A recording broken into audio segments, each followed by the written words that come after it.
ऐसी भौतिक राशियां जिन्हें व्यक्त करने के लिए सिर्फ परिमाण की आवश्यकता हो तो उसे हम लोग क्या कहते थे? अदिश राशि। सदिश राशि क्या है? वैसी भौतिक राशियां जिन्हें व्यक्त करने के लिए परिमाण और दिशा दोनों की आवश्यकता होती है उसे हम लोग क्या कहेंगे? सदिश राशि। इसमें एक और नियम होता है, इसके लिए ध्यान रखना है। ये राशियां जो होती है, ये राशियां सदिशों के योग का त्रिभुज नियम पालन करता। सदिशों के योग का त्रिभुज नियम पालन करता। अदिश राशि यही नहीं करता और सदिश राशि करता ना। इसके अंतर्गत देखिए, और एक चीज और ध्यान रखना है कि इसमें दिशा का जिक्र होता है। अदिश राशि में दिशा का जिक्र नहीं होता था और इसमें दिशा का जिक्र होता है। ये भी ध्यान रखना है, इसमें दिशा का जिक्र होता है। इसके अंतर्गत कौन कौन से आ जाएंगे? जैसे भी लिखना है, जैसे देखिए विस्थापन कैसी राशि है? सदिश राशि। इसके अलावे वेग कैसी राशि है? सदिश राशि। इसके अलावे बल कैसी राशि है? सदिश राशि। इसके अलावे त्वरण कैसी राशि है? सदिश राशि। आप लोग के किताब में एक मिलेगा परनोद। क्या मिलता है? परनोद भी कैसी राशि है? सदिश राशि। एक प्रकार का बल ही होता है, इसलिए इसको हम लोग क्या बोलेंगे? सदिश राशि। इसके अलावे आगे पढ़िएगा, विद्युतीय क्षेत्र भी कैसी राशि? सदिश राशि। पढ़िएगा चुंबकीय क्षेत्र भी कैसी राशि हो जाएगी? सदिश राशि। चुंबकीय क्षेत्र आप लोगों में पढ़ना होता है समवेग भी कैसी राशि है? सदिश राशि। इत्यादि कर लीजिए। ये सब राशियां जो है सदिश राशियों के अंतर्गत आती है। प्रकार का पहला कौन सा था? अदिश। पहला कौन सा? और दूसरा कौन सा? सदिश। तो ध्यान रखना है, जब तक क्वेश्चन में ये ना लगाए परिमाण और दिशा के आधार पर, तब तक अदिश और सदिश नहीं कहेंगे ना।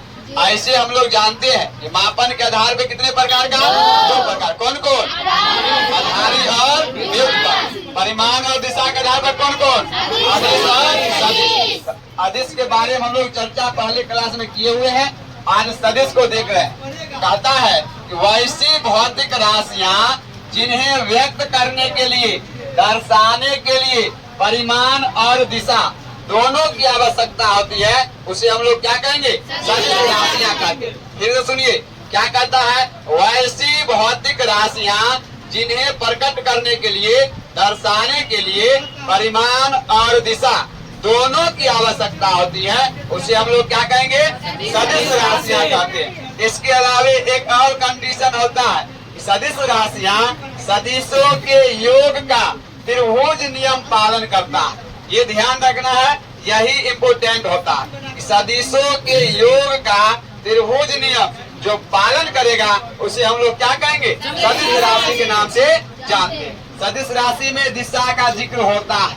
पूछा जाएगा कैसी राशि, मतलब अदिश और सदिश में कैसी राशि में दिशा का जिक्र होता है? तो सदिश राशियों। इसके अंतर्गत विस्थापन, वेग, बल, त्वरण, परनोद, विद्युतीय क्षेत्र, चुंबकीय क्षेत्र, संवेग, ये सब कैसी राशियां हैं? सदिश राशियों के अंतर्गत आते हैं। चलिए अब हम लोग देखेंगे सदिश राशि और अदिश राशि में क्या अंतर है। सब लोग लिख लिए यहाँ तक? अरे लिखे रहा है, लिखो जल्दी में। देखिए अगला हेडिंग डालिएगा। अच्छा एक चीज और, इसमें आपके किताब में एक चीज और दिया हुआ, सदिश राशियों का निरूपण हम लोग कैसे करते हैं। निरूपण करने का मतलब है, अगर हम लोग सदिश राशि को लिखेंगे ना, जैसे मान लीजिए विस्थापन है, तो विस्थापन के लिए यदि हम लोग एस का प्रयोग करेंगे तो एस लिखेंगे, तो क्या इसको सदिश माना जाएगा? इसको सदिश नहीं माने ना। इसके लिए हम लोग या तो एरो का निशान लगाते हैं, या फिर इसी को मोटा करके 2-4 बार इसी पर पेन चलाएंगे, या फिर इसको काला कलम से लिख देंगे, तो इसको कहा जाता है कि सदिश राशियां ना। मतलब कहीं भी सांकेतिक अक्षर को तीर का निशान देना है, या फिर क्या करना है? किसी भी कलम से, किसी भी कलर के पेन से इसको मोटा कर देना है, या फिर ब्लैक पेन से लिखना, तो ये इसका निरूपण होता है। जैसे वेग है, वेग के लिए हम लोग भी का प्रयोग करते हैं, इसको बोलते हैं वेक्टर भी। क्या करते हैं?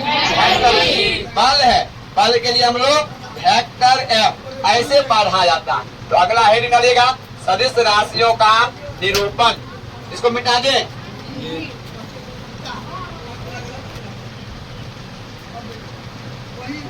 रिप्रेजेंटेशन ऑफ वेक्टर क्वांटिटी, राशियां है तो quantity, representation of vector quantity. एक बार यहाँ ध्यान से देख लीजिए कि बहुत इंपोर्टेंट है, यह टॉपिक बहुत इंपोर्टेंट है। सदिश राशियों का निरूपण कैसे किया जाता है, आपसे पूछा जा सकता है। तो ध्यान रखना है कि सदिश राशियों का निरूपण हम लोग 3 प्रकार से करते हैं। कितने प्रकार से? 3 प्रकार से। तीनों में से कोई एक आप किसी को बता सकते हैं कि सदिश राशियों का निरूपण कैसे किया जाता है। तो सबसे पहला क्या होता है कि सदिश राशियों का जो सांकेतिक अक्षर होता है, जैसे हम लोग बल पढ़ते हैं, बल क्या है? सदिश राशि है, और बल का सांकेतिक अक्षर क्या होता है? एफ होता है। क्या होता है? एफ होता है। तो उसके सांकेतिक अक्षर के ऊपर, उसके सांकेतिक अक्षर के ऊपर हम लोग तीर का निशान लगाते हैं। क्या करते हैं? तीर का निशान लगाते हैं, तीर का चिन्ह लगाते हैं। तो इससे भी सदिश राशियों का निरूपण किया जाता है। जैसे देखिए, जैसे एफ है, बल को किसे दर्शाते हैं? एफ से। इसके ऊपर तीर का निशान यदि लगा देंगे तो सदिश राशि का निरूपण हो जाएगा। मतलब ऐसा कहीं लिखा मिल गया, तीर का निशान लगा हुआ, इसका मतलब है कि अब कैसा है? सदिश राशि। इसके अलावा जैसे त्वरण है, त्वरण को दर्शाना है, जिसको लिखेंगे वेक्टर ए। जैसे इसके अलावा मान लीजिए और आपको विद्युतीय क्षेत्र दर्शाना है, तो लिखेंगे वेक्टर ई। तो इस प्रकार से इसका निरूपण किया जाता है। यह पहला तरीका हुआ। दूसरा तरीका क्या कहता? दूसरा तरीका कहता है कि आप किसी भी कलर से, एनी कलर, कोई भी कलर हो, काला है तो कोई बात नहीं, काला छोड़ के कोई भी हो, उससे क्या करना है? किसी भी कलर से उसे मोटा कर देना। क्या कर देना है? मोटा कर देना। तो इस प्रकार से भी सदिश राशियों का निरूपण होता है। जैसे मान लीजिए इसी को दर्शाना है, हमको तीर का निशान नहीं आता, भूल गए, काला कलम भी नहीं है, दूसरा कोई कलम है, तो आप क्या करिए? एक बार एफ लिखे, इसी पर 2-4 बार क्या करिए? पेन चला दीजिए, थोड़ा सा मोटा कर देंगे, तो मोटा जहाँ भी दिखाई देगा वह क्या है? सदिश राशि। जैसे त्वरण को दर्शाना है, त्वरण को 2-4 बार पेन चला दीजिए, क्या है? सदिश राशि है। आपको विद्युतीय क्षेत्र दर्शाना है, 2-4 बार ई लिख दीजिए, ये क्या कहलाएगा? सदिश राशि। तीसरा तरीका है, आप ब्लैक कलर से आप क्या करिए? एक बार सिर्फ लिख दीजिए। ब्लैक कलर से लिखने पर भी सदिश राशियों को दर्शाया जाता है। जैसे हमारे पास तो ब्लैक है ही पहले से ही, और डायरेक्ट एफ लिख दे, ध्यान रखना, इस पर तीर का निशान दिए क्या? नहीं दिए। मोटा किए क्या? नहीं किए। एक बार लिखे, और किस कलर से? ब्लैक से। तो इससे ही सदिश राशियों का निरूपण होता। जैसे ए को लिखना, एक्सेलरेशन दर्शाना, तो सिर्फ ए लिख देंगे, सदिश राशि का निरूपण हो जाएगा। आप सिर्फ ई लिख दीजिए, सदिश राशियों का निरूपण हो जाएगा। पहले ई आप बना लीजिए एक बार, उसके बाद बारी बारी से हम तीनों को लैंग्वेज में लिखा दें। चलिए लिखते चलिए, लिखिएगा किसी भी सदिश राशियों, या राशि कर लीजिए, राशि को निरूपित करने के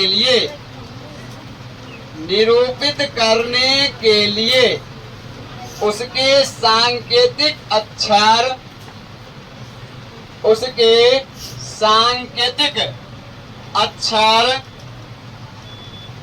के ऊपर तीर का चिन्ह लगाया जाता है।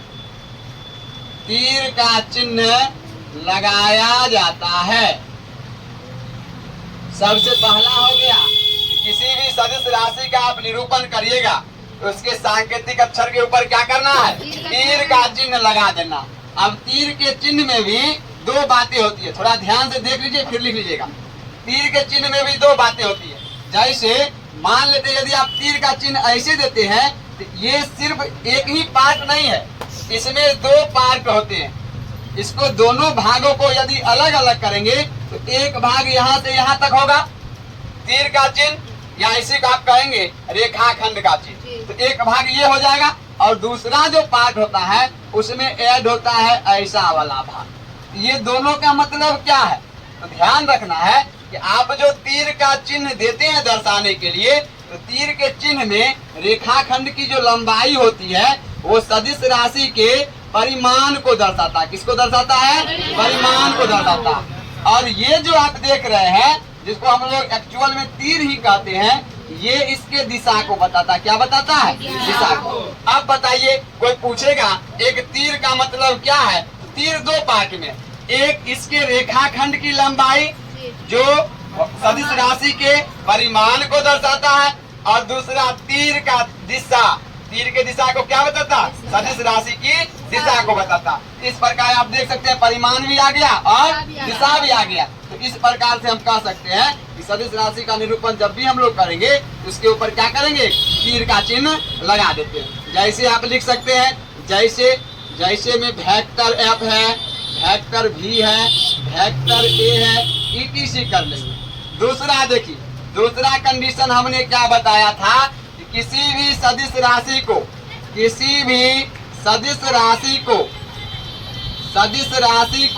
निरूपित करने के लिए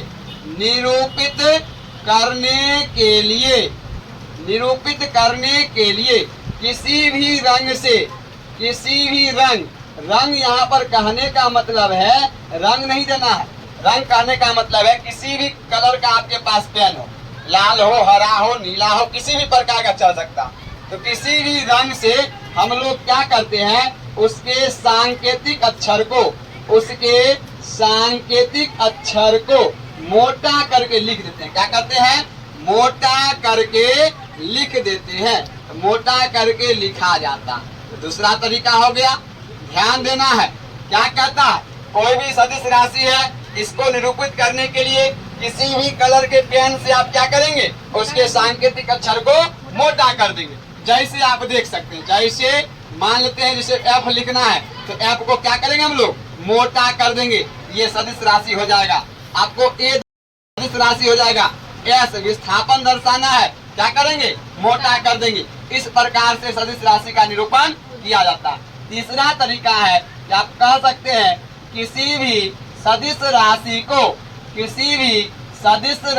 को निरूपित करने के लिए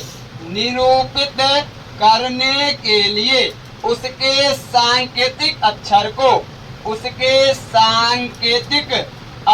को हम लोग क्या करेंगे, ब्लैक पेन से लिख देंगे। किससे लिखेंगे, ब्लैक से लिख देंगे। यहाँ पे ब्लैक कलर से लिख दिया जाता है, ब्लैक कलर से लिख दिया जाता।